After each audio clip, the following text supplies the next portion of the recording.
what year was it? Cox was fired. The Yom Kippur War ended. And Midnight Train to Georgia was the hot single.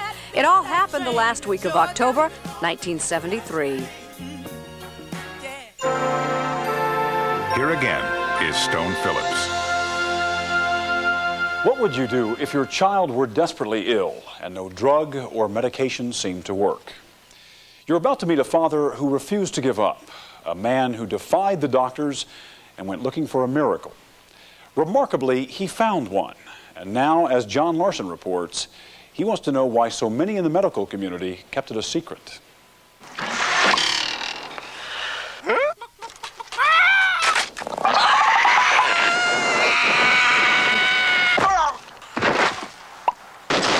Action! Jim Abrams has made some of the most successful film comedies of the past decade. Right away back. His hit movies include Airplane, Naked Gun, and Hot Shots. But the fun stopped for Jim Abrams just over a year ago. He was finishing his latest movie when suddenly his one-year-old son Charlie began having unexplained seizures. On his first birthday, I was pushing him in a swing out in the front yard, and I noticed his head kind of went like that, and he threw his arm up in the air. Jim and his wife Nancy took Charlie to a neurologist who did a series of tests on Charlie's brain. The tests confirmed the doctor's suspicion. Little Charlie had epilepsy. Okay, Charlie. Okay. But nothing prepared the Abrams for the nightmare to come. Charlie began having many more seizures. Wow, seizure. Sometimes he'd have 100 seizures a day. Another seizure. That's Sometimes Charlie would just go limp. okay. That was a drop seizure. Other times he'd shake. He's stiff as a board right now. The worst kind of seizure. Charlie. Charlie. The Abrams brought Charlie to Dr. Donald Shields, a nationally recognized expert at UCLA, who tried to control Charlie's seizures with anticonvulsant drugs. And then we lost control and just nothing was working. I think he probably had all of the available medications, and we were starting to look at some of the more experimental kinds of medications. Even worse, Jim Abrams says the drugs had a terrible side effect. They were turning his son into a zombie. You pour the drugs down the child's throat, your child's throat, despite the fact there's something inside you that says, wait a minute, this can't be right. You know, Charlie was so loaded. At times he just lived in a car seat. He was so blotto from these drugs that he was essentially non-functional. This little girl is about to have a bad epileptic seizure. There in half an hour. Here she goes. Now, while you're watching her, consider this. New miracle drugs control these terrible seizures in most of the 750,000 children in this country who suffer from epilepsy. Okay, Jess. But for this little girl and 150,000 kids like her, drugs simply don't work. The Abrams feared Charlie was one of these most unfortunate children. After the first drug, then there is only a 10 to 15% chance that the second drug will work, regardless of what that drug is. And the percentages drop from there. Even more frightening, if left unchecked, these seizures can damage their brains, retarding these children forever. So the Abrams were racing against the clock. They had to stop Charlie's seizures before it was too late. They allowed doctors to operate on Charlie's brain, but the seizures continued. They even tried a faith healer, but that didn't work either. This house was filled with tears. All of us, all the time, cried. I mean, Charlie's brother and sister literally, for months, cried themselves to sleep at the foot of his crib because they just had some sort of instinct that they wanted to be near him. His son was slipping away. His whole family was in anguish, and the doctors had no answers. Jim Abrams was desperate. He decided to begin his own study of epilepsy. He attended medical lectures and read every book he could find on epilepsy treatment. And one day, in a medical library, he found something no one had told him about. A book describing a diet that supposedly cured half of the epileptic kids who went on it. And it was like dumbfounding. How could that possibly be? The book claimed that experts here in Baltimore were perfecting something called the ketogenic diet, a diet consisting largely of something most doctors tell us to avoid: generous helpings of fat. Against his own doctor's advice, Jim brought Charlie to Johns Hopkins Children's Center, where he found the man who wrote the book, Dr. John Freeman. At Johns Hopkins, Jim and Charlie also met a 72-year-old dietitian, Millicent Kelly, who had been working with the diet for 40 years. So this is the one to use, even though this has a much better flavor. Now retired and a part-time consultant, Millie had designed meals that give kids just enough protein to grow on, combined with lots of fat, bacon, butter, and heavy whipping cream. Their families have to measure every bite of every meal precisely, or Millie says the diet won't work. Whatever happens there to cause that seizure just doesn't happen anymore. Okay. And they become seizure-free, and that's a remarkable thing. Yet despite its high success rate, we found several parents who, like the Abrams, say their doctors also tried to talk them out of trying the diet. We've been actively discouraged by different doctors not to try it. We have talked to many, many neurologists over the years, and they still feel that it's too much trouble. Too much trouble.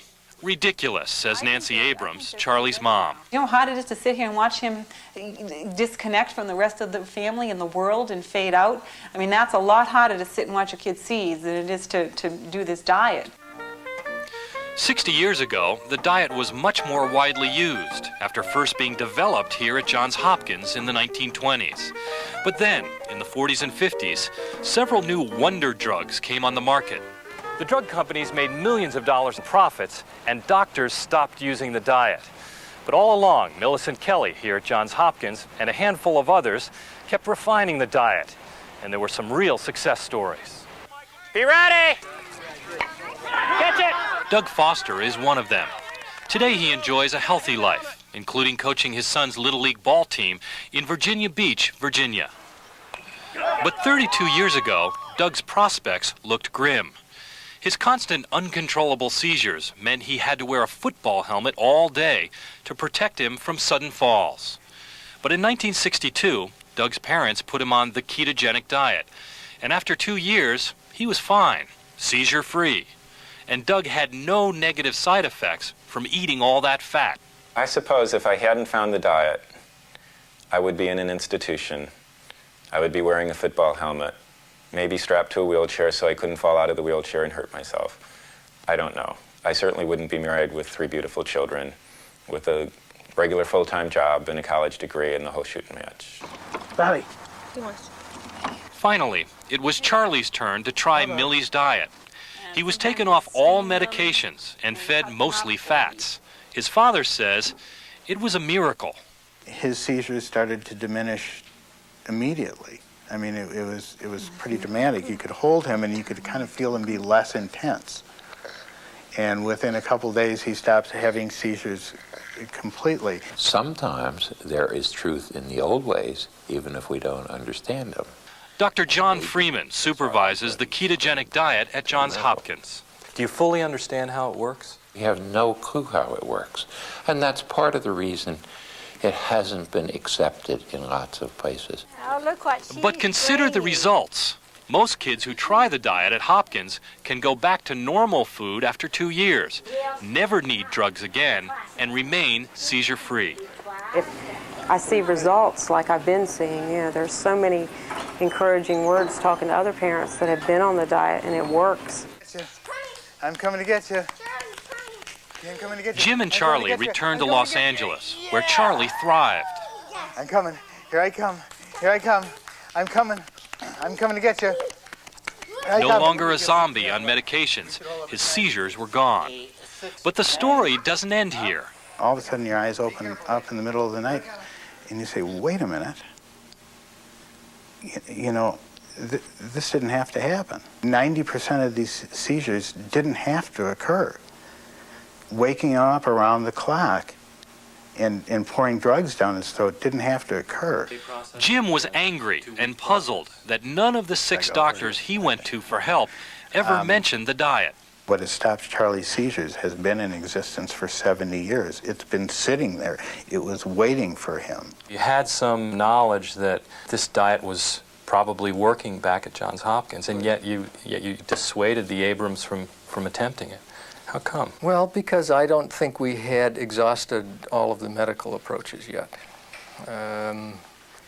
There were actually still other medications that we hadn't tried yet. Dr. Freeman tells us that 50 to 70% of the patients that come through his doors and get put on the diet have success. Can you think of any drugs in these hard cases that have 50 to 70% success rates? Probably not anything that comes up to that level. So why are modern doctors ignoring this diet? Charlie's own doctor has a surprising answer. There's no big drug company behind a ketogenic diet, and there probably can never be unless somebody starts marketing sausage and eggs with cream sauce on it as a drug. You're saying that in a sense, one of the reasons that the ketogenic diet is not popular at this point is because there's not a big drug company behind it, selling it to the doctors. I think that's probably true. I hate to say that, but I think it's probably true. It does not come in a pill form. It cannot be administered with a scalpel. And the only people who profit from the ketogenic diet are the patients.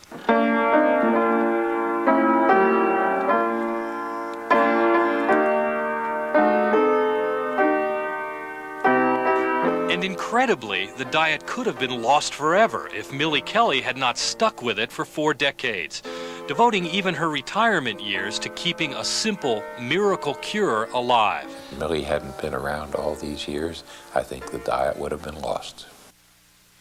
Gone. That's how important she is. Has anyone been invited to a party while they've been on this ketogenic diet? And that's why Jim Abrams is making a new movie. Not a comedy this time, but a film for parents facing the crisis he faced, recording for future generations Millie's precise recipe for the diet that saved Charlie. And your meat can be beef, lamb, veal, pork, liver, fish. And since nobody else was doing it, Abrams personally took on the task of organizing a major medical conference on the diet last month. Doctors came from all over the country, even Dr. Donald Shields of UCLA, who last year had tried to talk Jim out of pursuing the diet, but now he's reconsidered.